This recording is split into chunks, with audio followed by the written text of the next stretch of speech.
over here on the other side, what we're calling the back side of the house, and working on framing up some support for the soffit that'll go up underneath. And we've got the fascia boards are on. They're 2x12s. They're huge. You know, typically we would do 2x4, 2x6 on most standard roofs, but this has got a 2x12, which is huge. But it looks really good with the size of the house, and as big as the roof is, and as tall as the walls are. It's the right fit for this house. Do it twice. 4 5/8. Okay.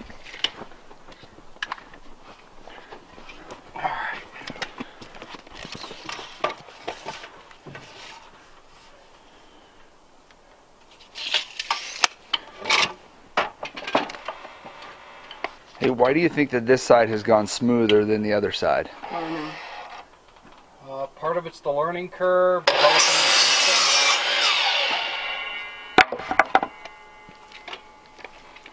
You want me to hand this up to you?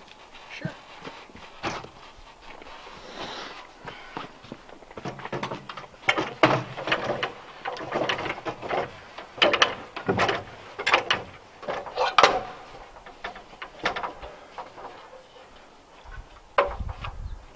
So I have a question for you, boss. Go ahead.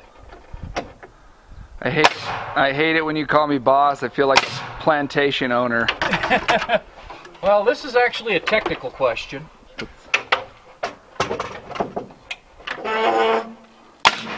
Is there a time when, like in applications like this, where you want a more snug fit between your boards as opposed to having to hold it in place long enough for it to get shot, a looser fit, if you will? So you're constantly playing this game between making everything snug and it being so snug that it pushes things out of square, plumb, and level. Correct. And so you're constantly riding that razor's edge. Yeah, you could make it really snug, but are you pushing something, you know, out of where it's supposed to be? Versus, oh, are you making something too loose? Is it going to be structural? Will it hold? Does that make sense? Yes, yes.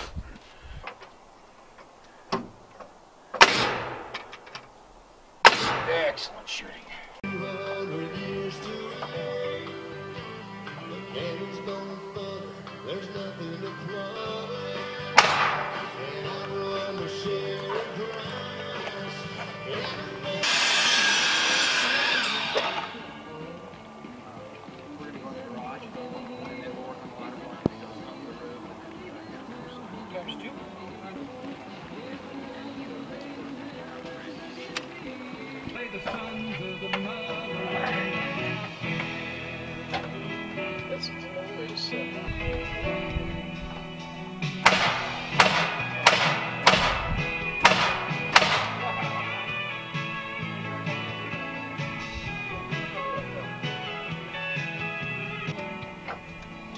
Shiner, shiner, dick and diner. Want to hear the good news? Is this recording?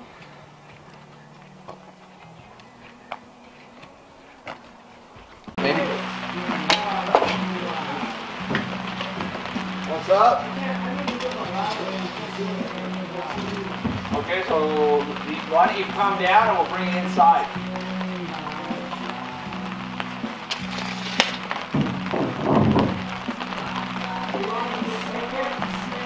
Yeah, I can.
What are you excited about, sir?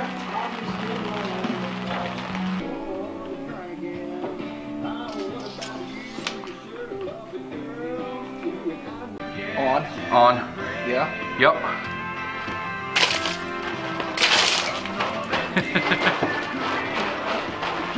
I don't understand it. It rains for 30 minutes and then it's blue sky for 30 minutes. And then it rains for 30 minutes and blue sky for 30 minutes. Never ends. Welcome to the Pacific Northwest. Yeah. Okay. Shoot it, Lucius. Time's up. So slow. My name is now Lucius. Oh, I'm sorry, Mr. Lucius, sir.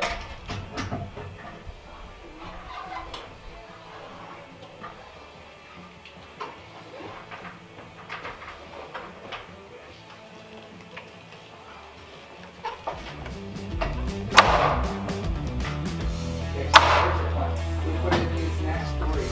And then we're going to get some sheeting going. I've got 5 sheets up there.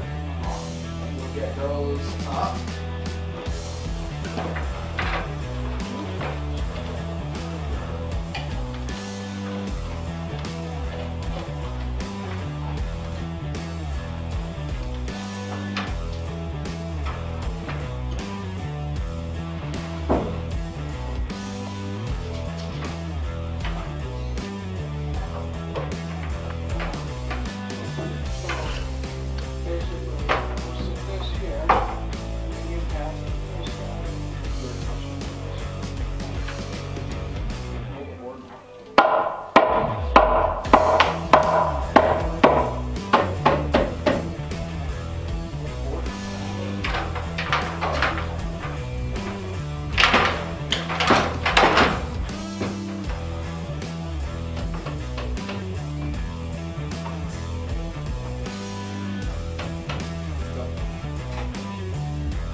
I got right behind me.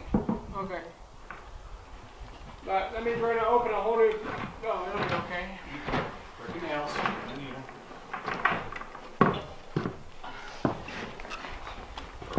Hang on, hold on. Let's do this now. That side goes that way. Yarr! Yarr! Fair warn me easy.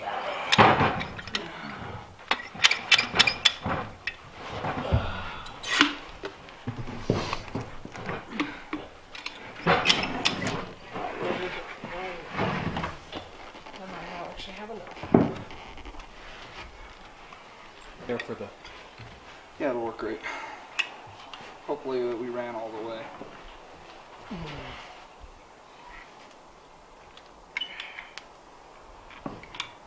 So this should make our lives easier with the ladder blocking. Please bless. Oh, please don't run out. You can do it. that going all the way to the fourth one? This is it. Where's my 4-foot mark? Right there. Okay. Go a little bit more. There you go. Perfect. Good. Come down, George. Got it.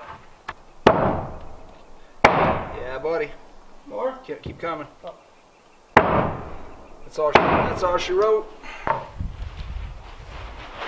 So what time is the bumblebee thing?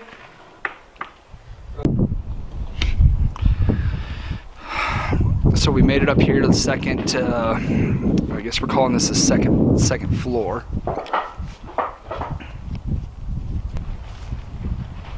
So we've made it up here to the second floor.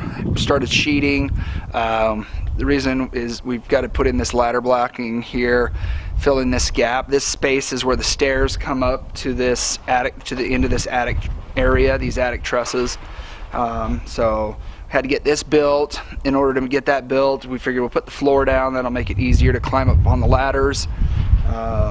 So it's coming together. Love these attic trusses. You know, inside this area to be able to pick up the square footage is really nice. So up on the second floor, putting in the blocking, and we've got all of the softened fascia in, and now it'll be time to get out and sheet the roof. We're going to be using 5/8 plywood for the roof. This decking that we're putting down up here in the attic trusses is all 3/4 inch tongue and groove flooring. We've got a 4-foot wide stairway that comes up here. That's why we've got the gap in the trusses.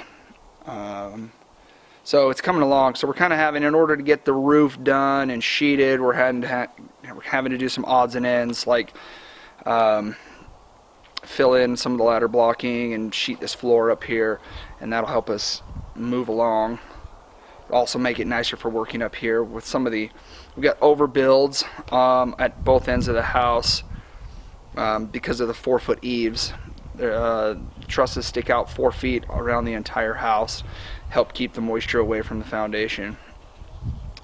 So it's been a good couple of days. We're cruising along.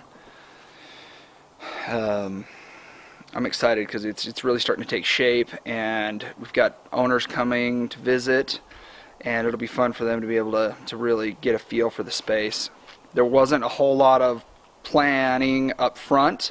A lot of this has been game time decision, like the 4-foot eaves and the attic trusses and some of those things, and so this will be the first time that they'll really have an opportunity to walk through and get a feel for the space, and is there enough room in the laundry room, and is the master bedroom big enough, and should we have gone taller on the walls or whatever. So it'll be, the place is turning out massive. It's way, I mean, it feels huge. Even up here on this upper floor, I mean, there's 8-9 foot ceilings, so 9-foot ceilings on the second floor. These actually might be more. This place is huge, and it's going to give them a lot of room. So it'll be fun to get them up here. I know that with the high water table that we had and missing out on the putting in the basement, that there was some concern about having enough square footage. So I think the attic trusses and the room upstairs here over the garage and over this side of the house, they're going to have all the room that they need. I think it should be fine. So we'll pack it up for today and hit it again tomorrow.